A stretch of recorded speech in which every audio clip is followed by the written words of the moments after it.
good afternoon. Happy Friday, June 30th. Q2 going in the books today. We start the second half of the year on Monday, but for now, let's focus on the week in mortgage interest rates. Not the greatest week in the world, and the reason is really behind what's going on in the labor market. Let me flip the screen around here and show you what I'm talking about.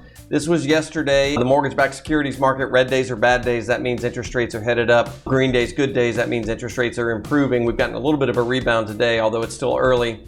If we scroll down and take a look at the data behind the move, we're looking here at June the 29th. June the 29th, yesterday at 8:30 Eastern Time, we got weekly jobless claims of 239,000 against an estimate of 265,000. That just says that we didn't file for as many jobless claims. We didn't file for as much unemployment as we anticipated. And that further strengthens the narrative that we have a white-hot labor market. We have a really resilient, strong jobs market. We've been talking about this for a long time. We've been talking about this for at least 6 months in this weekly series, that you've got almost twice as many job openings as you have people looking for jobs. And we've said it until we're blue in the face. If you're the Federal Reserve and you think you've got to weaken labor to put inflation back in the bottle, well, good luck to you. They're operating off of an old playbook from the 1980s that says if unemployment is high, inflation will go down. And that's what they've got their sights set on. The Fed wants to see pain in the labor market, so they want to see jobless claims go up. All of this pointing to the same picture. It's the same narrative, and that if you're the Federal Reserve and you're trying to bring pain to a job market like ours, good luck.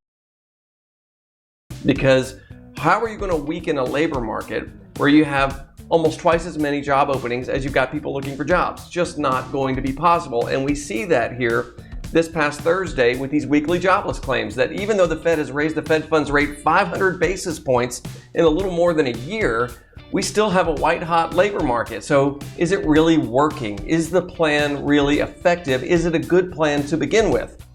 And nothing crystallizes the answer to that question like what has happened 24 hours after we got those jobless claims. 24 hours after that, this morning on June the 30th, 8:30, we get the personal consumption expenditures. Personal consumption expenditures is the Fed's favorite measure of inflation. A lot of people want to focus on the consumer price index or the producer price index, but the PCE, the personal consumption expenditure, is the Fed's professed favorite measure of inflation. And what did we find out about inflation this morning? It's getting better.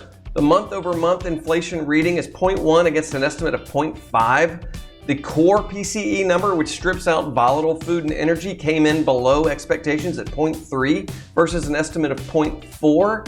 What's really the goal here? Is the goal here to get inflation back under control, or is the goal to drive up joblessness? Because we're starting to get competing narratives from our Federal Reserve when ultimately what's best for the country is to get inflation under control. It's not really what's best for the country to drive up unemployment. But the Fed has taken the narrative over here, and we seem to have lost a little focus over here. There's a great tweet from Logan Mohtashami, who is an economist for Housing Wire, that talks about the PCE. PCE inflation was positive 0.13% in May from April and up 0.38% year over year. That's the lowest 12-month change in 2 years. This is Logan's post. And he says, hey, this is all happening with a tight labor market. So for those who believe we need an unemployment rate over 6%, and then the obscene finger gesture right there, we seem to have lost our way with our Federal Reserve, and we're so focused on what's happening in the jobs market that we're not paying attention to what the goal really was to begin with, which was to lower inflation. And inflation, whether measured by the CPI or the PCE, has been moderating smartly now for many, many months, month over month decreases. But that's not good news for mortgage interest rates, although it should be, because we continue to have the steady drumbeat of hawkish news, hawkish comments, hawkish stance from our Federal Reserve. And until that changes, we're not going to see any change in mortgage interest rates. All right, we're heading into the holiday weekend. If I can be of any service to you as we celebrate July 4th, please don't hesitate to reach out, mark.milam@highlandmtg.com. Have a good week.